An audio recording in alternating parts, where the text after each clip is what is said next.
Hey everyone, I'm back, and today we're going to be talking about Jobs from 2013, starring Ashton Kutcher. And I've never seen this movie before. I've seen Steve Jobs, starring Michael Fassbender, directed by Danny Boyle. And if you want to hear my extended thoughts on Steve Jobs from 2015, the Danny Boyle one with Michael Fassbender, check that out. And it's a really good movie.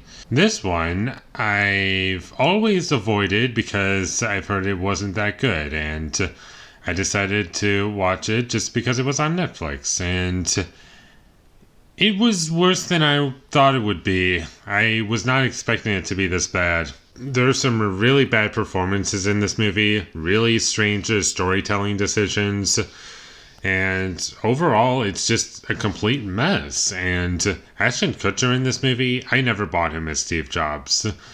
I thought as though he was kind of trying, but in the end, he never worked for me. And I can't really blame all this on him because the writing for this movie is also really bad. Because one of the biggest problems that I have with this movie is that there's a lot of characters in this movie.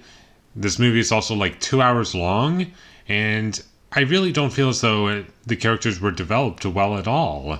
Same thing with the story. I feel as though important pieces of the story were completely missing, and either that or they were just montaged through, because there are some montages in this movie, and you never get a sense of like things being progressed. You don't get a sense of like what type of relationship characters have with each other.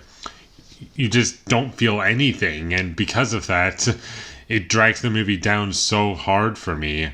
And in this movie, the character Steve Jobs, he's not really compelling to me at all. He's kind of just boring, and any question that you might have of how Steve Jobs started Apple, it just kind of answers in like the most bland, basic way that you could possibly imagine. And you have a scene where, like, you have Steve Jobs and Steve Wozniak driving in a car, and they're trying to figure out the name of the company that they're going to be starting, and they just think, like, Apple. And that's how the name originates, and it's kind of lazy and very unsatisfying. The only performance in this movie that I liked was J.K. Simmons. I thought he was good, but everyone else is just very expendable. No one stands out, or no one else stands out to me as exceptional.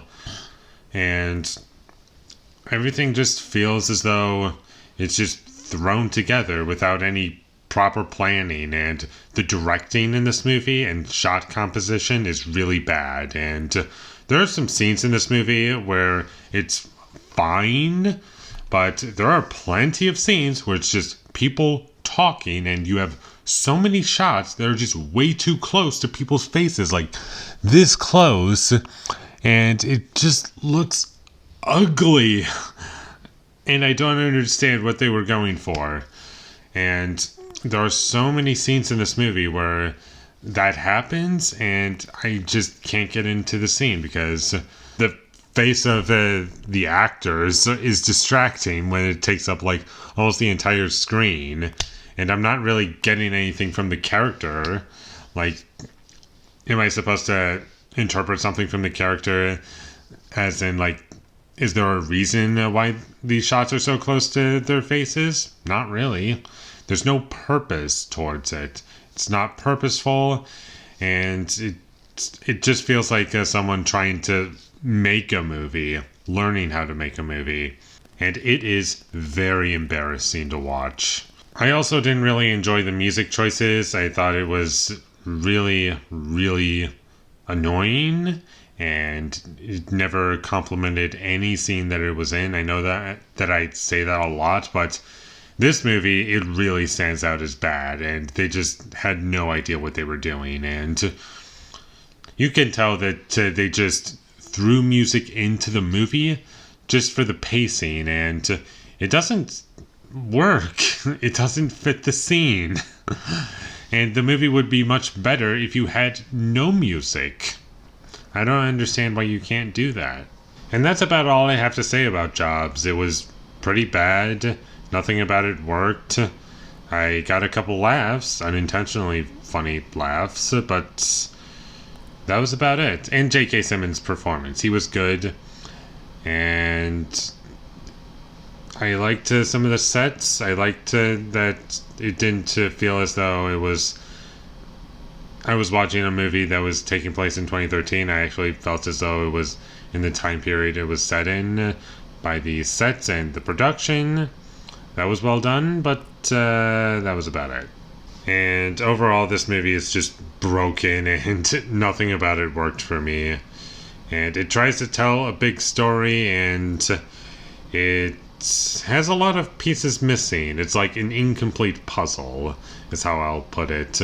And with all that being said, I'm going to give Jobs from 2013 a 2 out of 10.